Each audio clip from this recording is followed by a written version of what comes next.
Date 6 August 2020, Class 10, Subject Math, Introduction to Trigonometry, Chapter 8, Exercise 8.1, Date 6 August 2020, Class 10, Subject Maths, Topic Introduction to Trigonometry,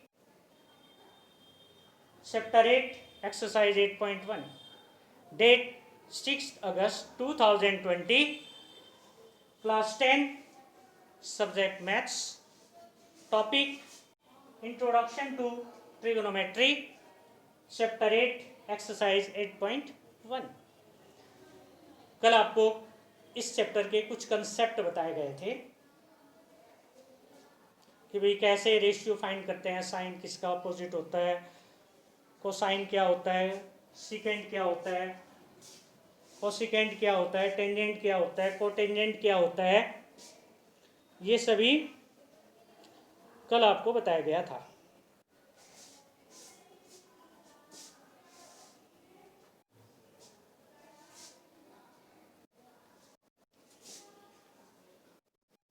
उससे related कुछ question भी और हैं introduction to trigonometry में।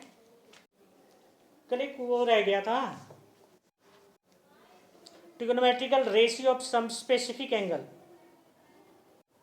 वो एक बार हम लिख देते हैं। Trigonometric ratios of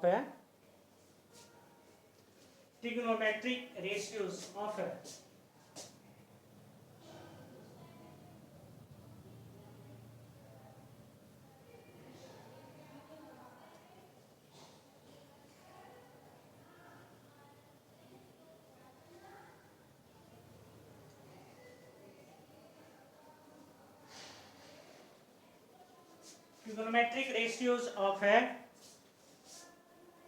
some specific angles।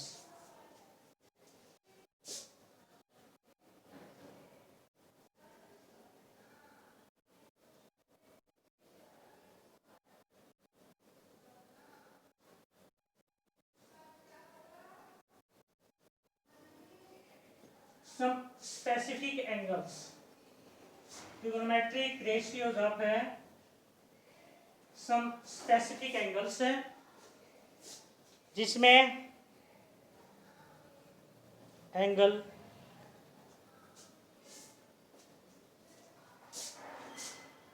यहाँ पे एंगल है 0 डिग्री, 30 डिग्री, 45 डिग्री,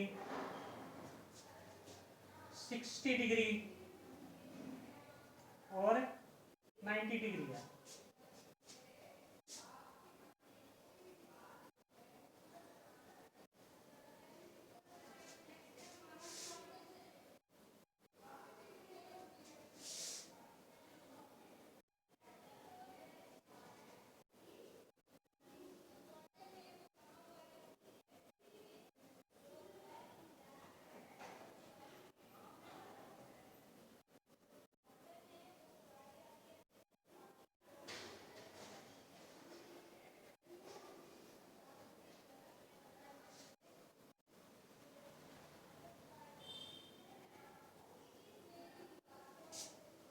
ये है कुछ इनके वैल्यूज है इस टेबल के अंदर है, वो आप देखोगे।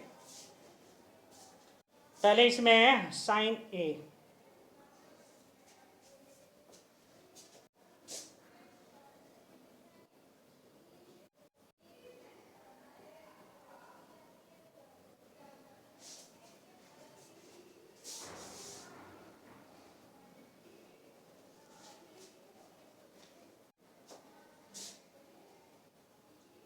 टेंजेंट ए,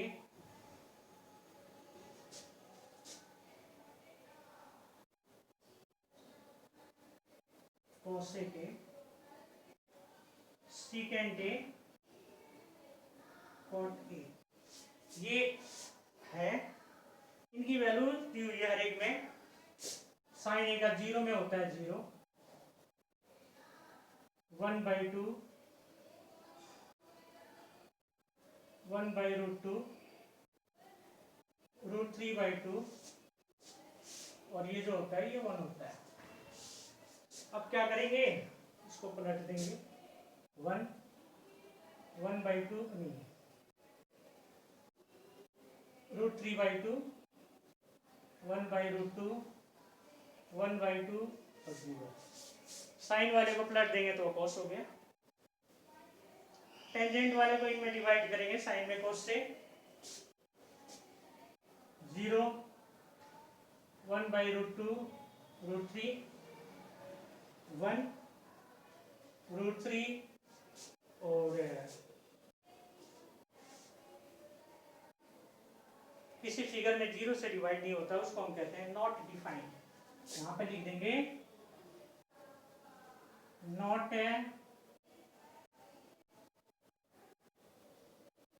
डिफाइंड। उसी तरह कोसेक में पहले आ जाता है नॉट डिफाइंड,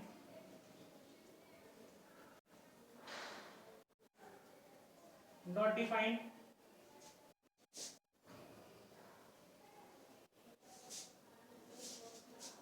नॉट डिफाइंड हो गया।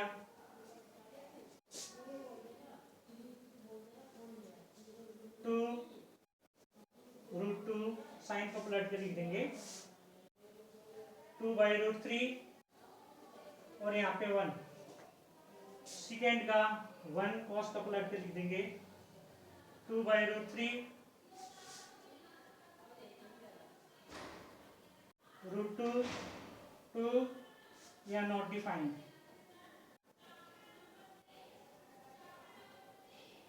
नॉट डिफाइंड, कॉटेन में नॉट डिफाइंड पहले,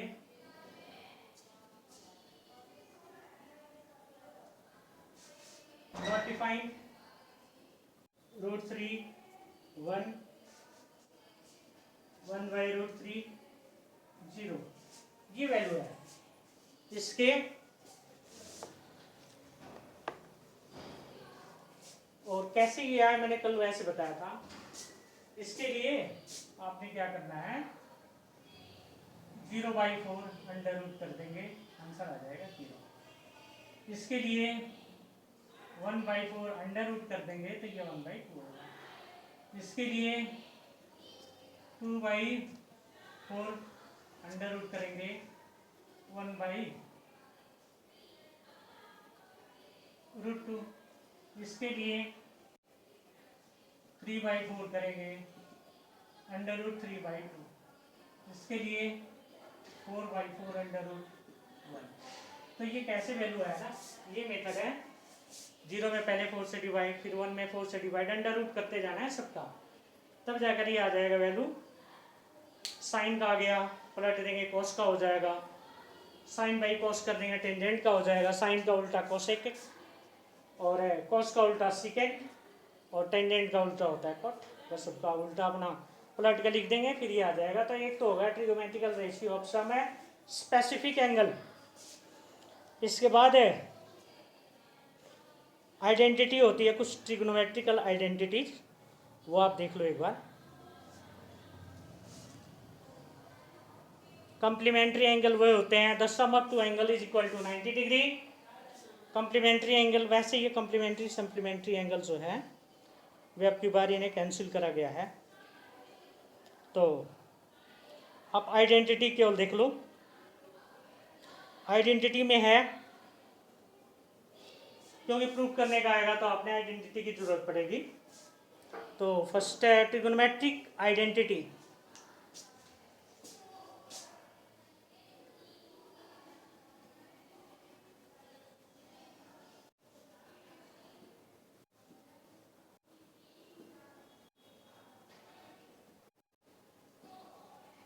ट्रिगोनोमेट्रिक आइडेंटिटी में बस ध्यान रखना, फर्स्ट जो होता है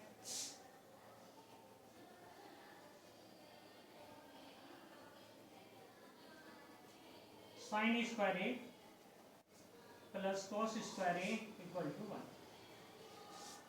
एक जगह पे कोई भी एंगल हो सकता है।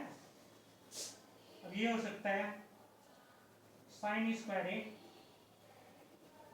Equal to 1 minus cos square A, cos square A equal to 1 minus sine square. Second identity है, ये फर्स्ट आइडेंटिटी है। सेकेंड आइडेंटिटी है 1 plus tan square A. 1 plus tan square A equal to sec square A. Tan square A equal to sec square A minus 1।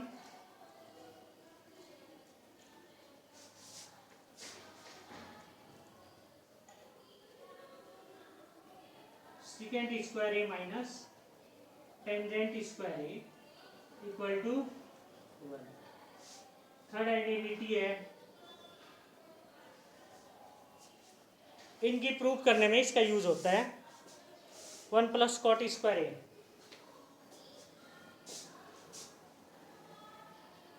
1 plus cot square A equal to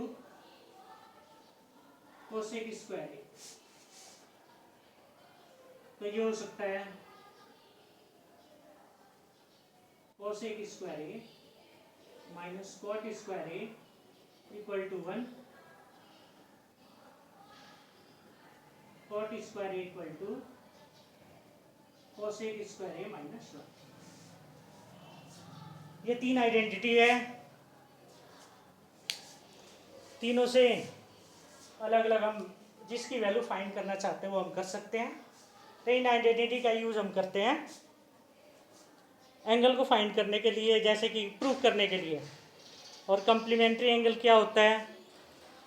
the sum of two angle equal to 90 degree, each angle is complementary to each other, and the sum of two angle equal to 180 degree, each angle is supplementary to each other. वो नहीं है, नहीं तो वो होता था हमने sign 90 minus ए करके हम प्रूव करते कॉस ए।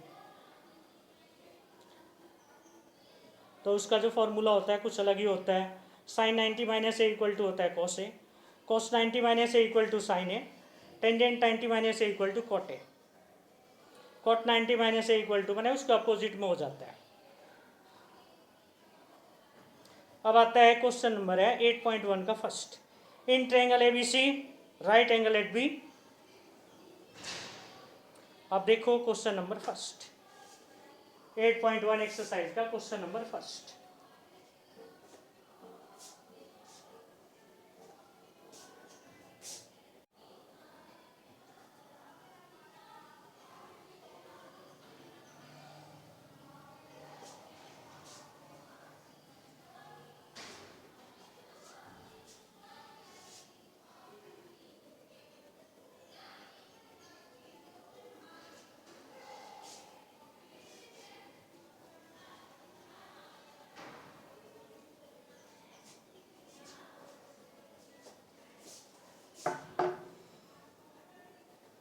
पहले एक राइट एंगल ट्रायंगल बना लेंगे।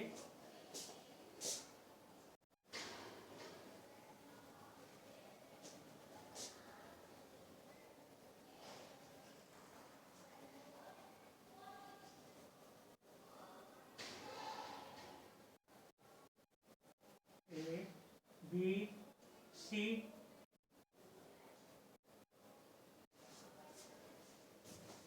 ए बी सी एक राइट एंगल ट्रायंगल है। Right angle at B, A B equal to 24 centimetre, B C equal to है 7 सेंटीमीटर, ये है 24 सेंटीमीटर।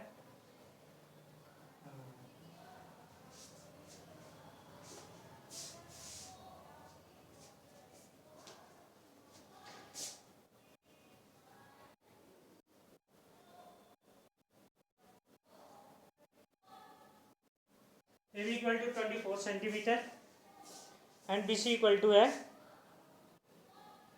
7 सेंटीमीटर। एंगल ए और सी फाइंड करना है, ये ध्यान रखना। ये है, हमें फाइंड करना है साइन ए कॉस ए की वैल्यू, साइन सी कॉस सी की वैल्यू। अब यहाँ पे लिख देंगे here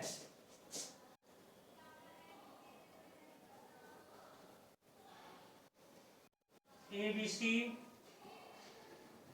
is a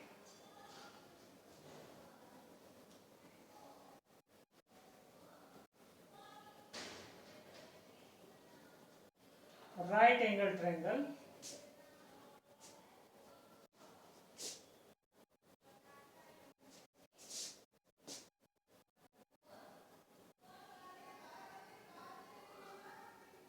right angle at B.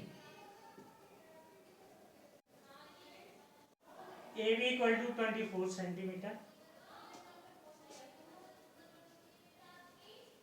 and BC equal to 7 centimeter. सबसे पहले AC फाइंड कर लेते हैं. यहाँ पे लिखेंगे by Pythagoras theorem VF.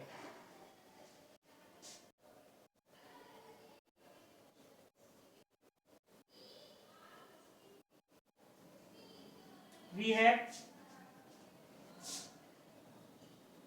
AC square equal to AB square plus BC square. AC का हमें पता नहीं है. AB दिया है 24 का स्क्वायर प्लस 7 का स्क्वायर 576 प्लस 49 625. इसको हम लिख सकते हैं 25 का square. AC equal to 25 centimetre. AC निकल गया 25 सेंटीमीटर. अब इसका जो हमें अब निकालना है इसमें साइन ए कॉस ए, या यहाँ पे अंडर रूट भी आप कर सकते हो. फर्स्ट पार्ट है साइन ए इक्वल टू जे angle A.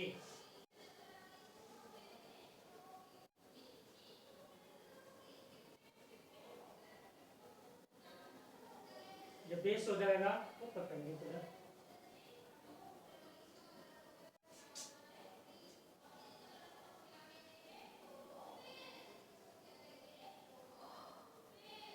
BC by AC. BC की वैल्यू है 7 और AC की वैल्यू है 7/25 cos A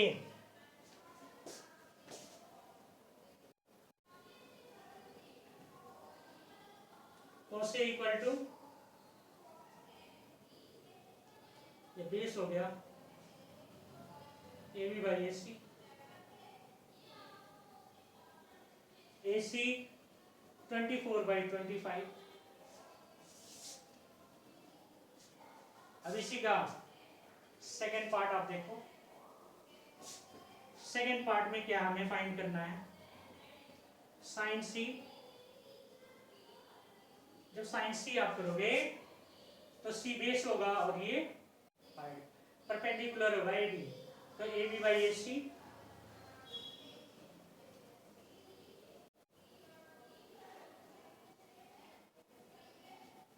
cos C BC by AC.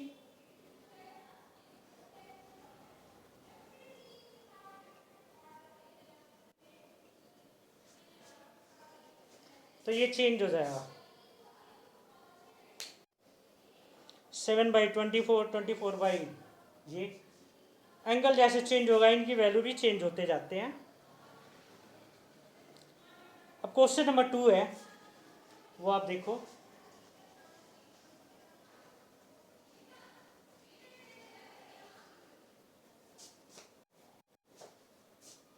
ये फर्स्ट नंबर है.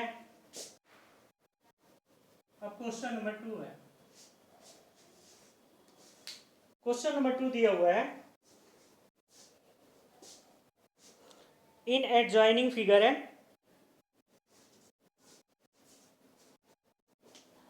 वो भी इस तरह का डायग्राम बना हुआ है।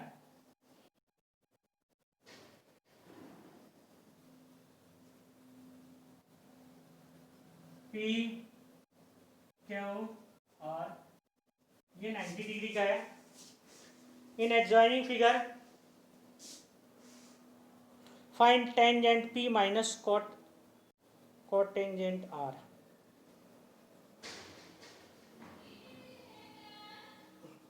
ट्वेल्व सेंटीमीटर, 13 सेंटीमीटर, ये दिया हुआ है यहाँ पे 12 सेंटीमीटर, ये है 13 centimetre. Here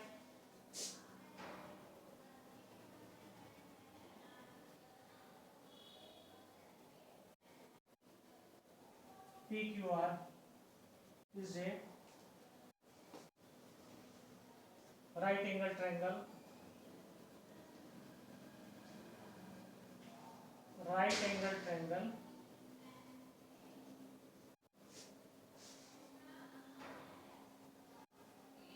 right angle at Q, PQ equal to 12 centimeter and PR equal to 13 centimeter by Pythagoras theorem we have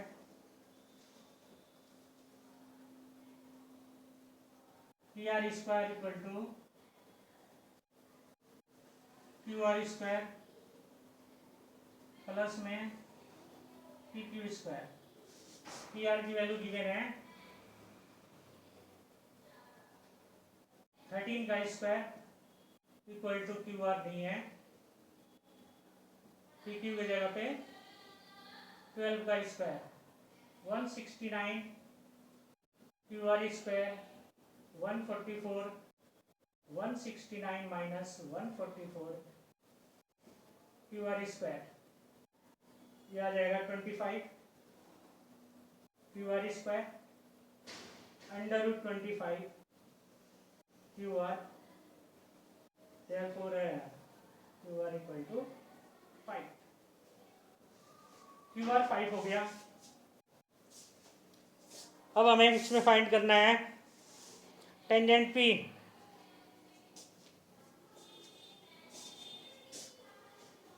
therefore tangent P equal to angle P लेना है टेंजेंट का, बेस हो गया PQ, P by V, QR by PQ।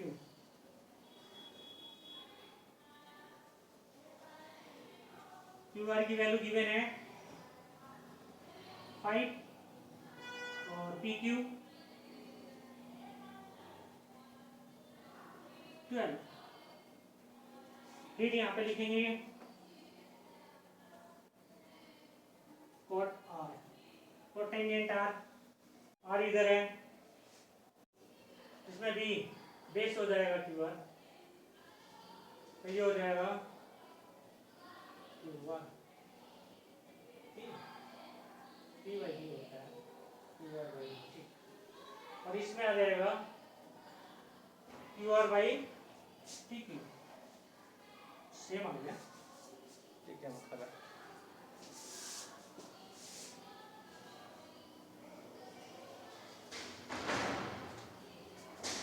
QR by PQ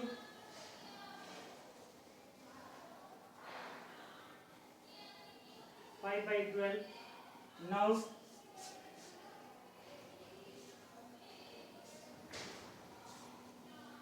tangent P minus cot R equal to 5 by 12 minus 5 by 12।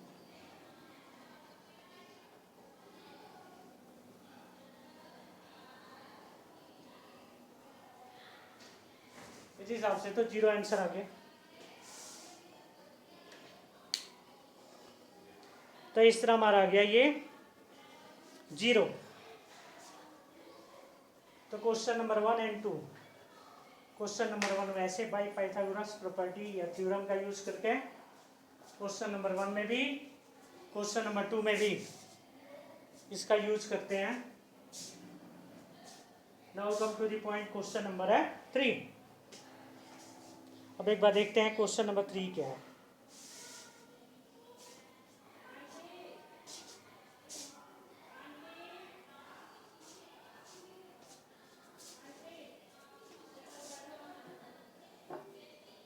If sin A equal to 3/4, calculate cos A and tangent A.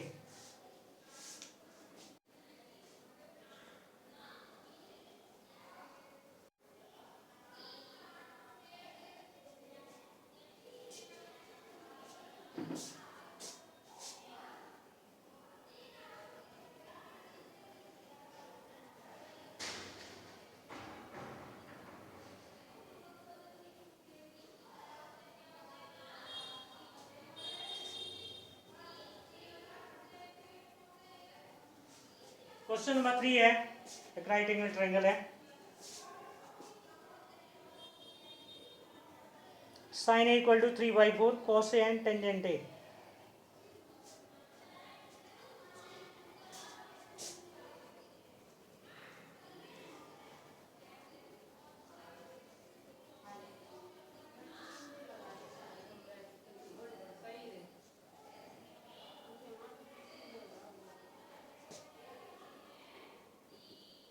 हमें find करना है cos A tangent A। Sine ये होता है perpendicular by hypotenuse P/H by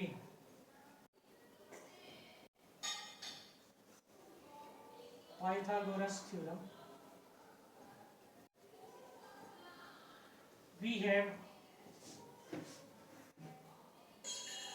h square equal to p square plus b square। h की value है 4, p की value है 3, b पता नहीं है। b square 16 minus 9 7 √7 equal to b। Base निकल गया, p हो गया परपेंडिकुलर, h हो गया हाइपोटेन्यूज और b को हम कहते हैं बेस। b को बेस कहते हैं। अब हमें क्या निकालना है, cosec. Therefore cos A equal to होता है b/h। b हमें √7 और h पता है 4। फिर आता है टेंजेंट A p/b। p हमें पता है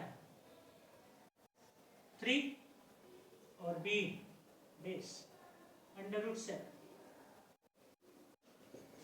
या तो ऐसे कर सकते हैं या लेट किए करके भी किया जा सकता है इस क्वेश्चन को। Tangent A 3/√7 and cos A equal to √7/4। तो के करके भी करा जा सकता है। इसके जगह पे के भी लिख के आप सोल्व कर सकते हो। इसमें ये ध्यान रखना है कि आपको ये सभी कुछ आना चाहिए।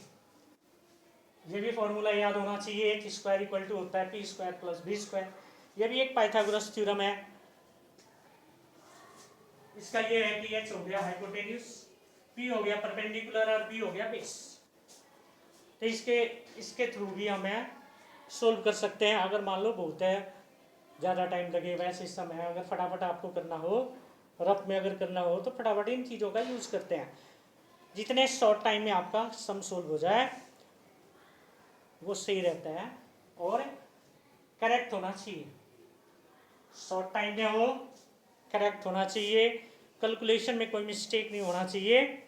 तो 8.1 एक्सरसाइज का ये क्वेश्चन नंबर 3। तो 8.1 एक्सरसाइज का क्वेश्चन नंबर है 1 to 3 आपकी कॉपी में कंप्लीट होना चाहिए। इसके अलावा ट्रिग्नोमेट्रिकल रेशियो, एंगल वाला भी ट्रिग्नोमेट्रिक आइडेंटिटीज और भी कई इसमें है जो वैल्यू है, ये सभी आपको पता होना चाहिए। जब तक आपको इसके बारे में अच्छी तरह पता नहीं होगा आप इसे नहीं कर सकते कंप्लीट सही। अगर सही करना है तो सभी फार्मूला लर्न होना चाहिए, सभी वैल्यूज आपको सही से पता होना चाहिए, तब आप इसे सोल्व कर सकते हैं। अगर इसमें थोड़ी सी भी अगर मिस्टेक आ जाए तो सम सही नहीं होगा, फिर वो गलत हो सकता है। अगर सम को सही करना है, कैलकुलेशन सही होना चाहिए, फार्मूला सही होना चाहिए, आइडेंटिटी आपको अच्छी तरह पता होना चाहिए, और एंगल स्पेसिफिक एंगल जो होते हैं उनकी जो वैल्यू साइन है 0 में क्या होता है वैल्यू है, 30 में क्या होता है, 45 में कितना वैल्यू होता है, ये सभी लर्न होना चाहिए। अगर ये सभी लर्न है तो आपके सम बिल्कुल एक्यूरेट होंगे और सही होंगे, उनमें किसी प्रकार की मिस्टेक नहीं होगी। 625 को या 25 का स्क्वायर भी लिख सकते हैं या अंडर रूट 625 का करेंगे तो अभी 25 ही है, तो ऐसे इक्वल टू यहाँ पे 25 है, सेंटीमीटर से सेंटीमीटर काट देंगे ये ऐसे ही आ जाएगा फिर ये। तो इस तरह ये है, ये कंप्लीट होना चाहिए आपको। और exercise chapter 8 exercise 8.1 question 1 2 3 copy में कंप्लीट विद आइडेंटिटी, कुछ कंसेप्ट है वो सब कुछ लर्न होना चाहिए, फिर आपके सम बिल्कुल राइट होंगे और कॉपी भी सही होगी, आपको भी आएगा। इसके अलावा कुछ एग्जाम्पल के भी सम कर लेना।